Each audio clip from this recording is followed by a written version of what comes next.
What's going on, guys? John with the ProCut, and as you can see by looking outside, tonight I'm going to show you how to build a dang rack for these 27-gallon totes, because if you take a look around my barn, you can see I am wall to wall and treetop tall with freaking crap everywhere. So it is time to get organized, and I'm going to show you all how to do it.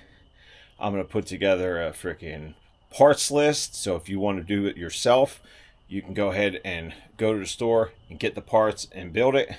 I'll tell you how much it costs, and if you're local and you want me to build you one, I'll tell you how much that's going to cost you. All right, stick around, like, comment, and subscribe, and let's do this thing.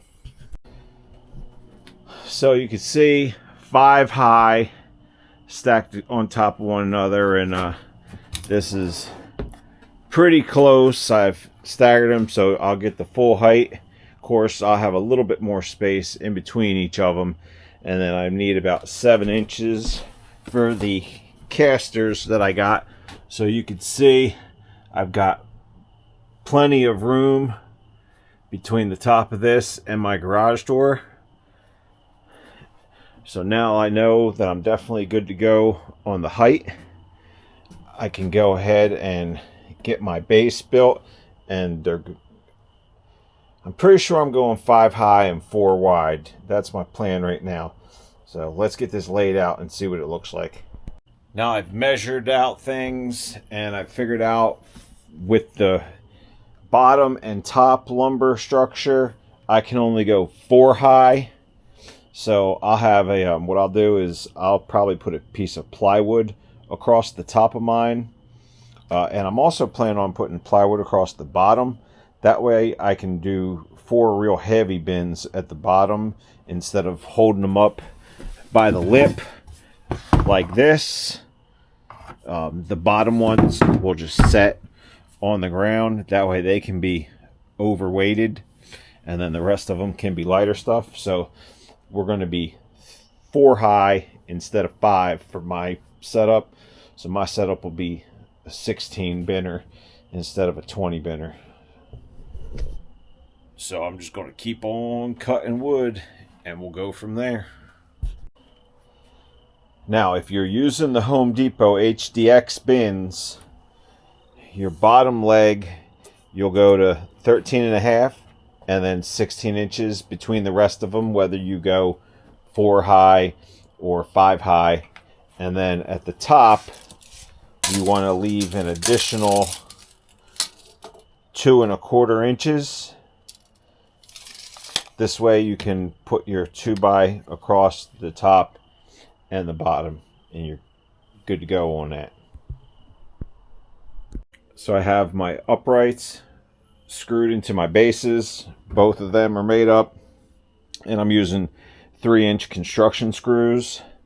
So now I'm going to set this other base down like this, and then I can put my screws in, start them on the tops, and get the tops screwed in.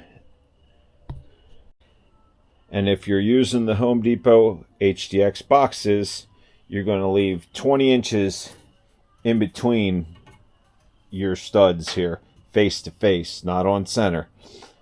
20 inches in between them. 5 uprights for 4 stacks. Alright, so I've got all my cross slides cut down. Again, if you're using the Home Depot HDX bins, these are going to be 28.5 inches long. And then I'm using my table saw to rip them in half down into 2x2s. And it's after midnight now. I've decided the table saw is too loud, out of consideration for anybody in earshot that might hear it. I'm going to go ahead and call it quits for tonight. But I've got both of the upright frames done. All these sides are cut. I've just got to finish ripping these in half and then screw them all onto the frame and add my casters to the bottom. And this will be wrapped up, and I could start organizing this mess of a barn. So I'll pick this back up in the morning and finish showing you guys how to do this. If you made it this far, make sure you remember to hit that thumbs up. I appreciate you.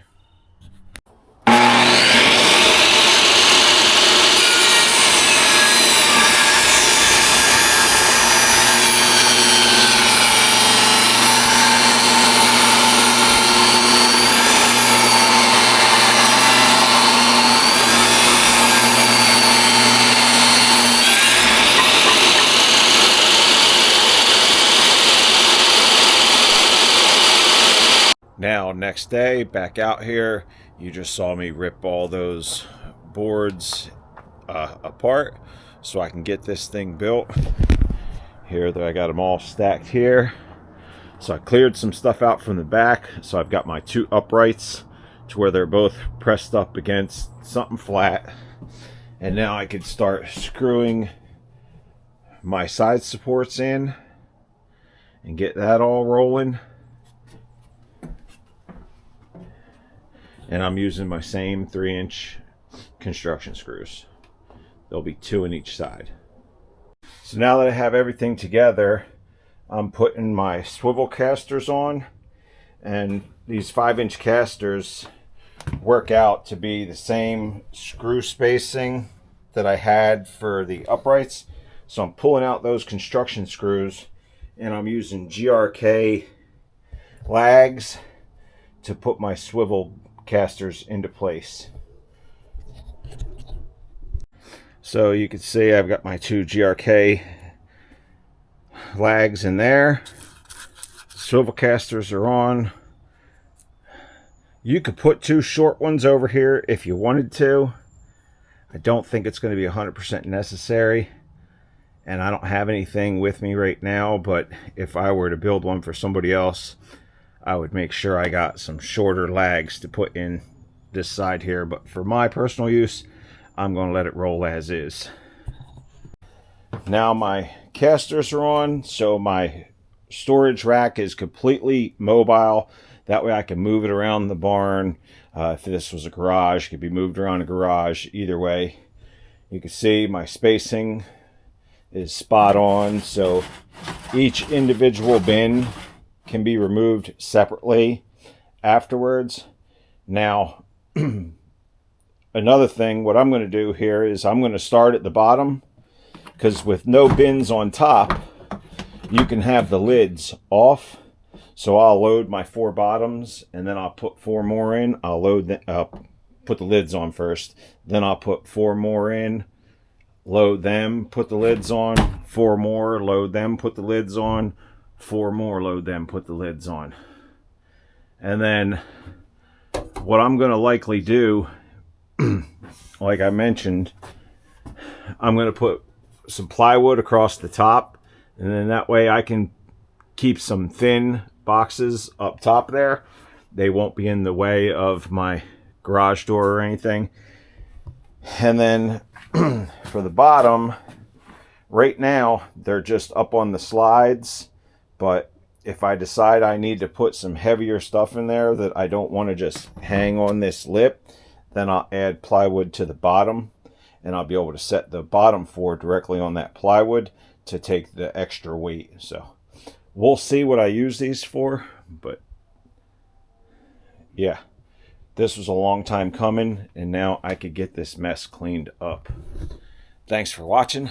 Like, comment, subscribe, and I'll see you on the next one. You are appreciated. And remember, there's nothing you can't do. There are just things you haven't done yet and things you don't want to do again.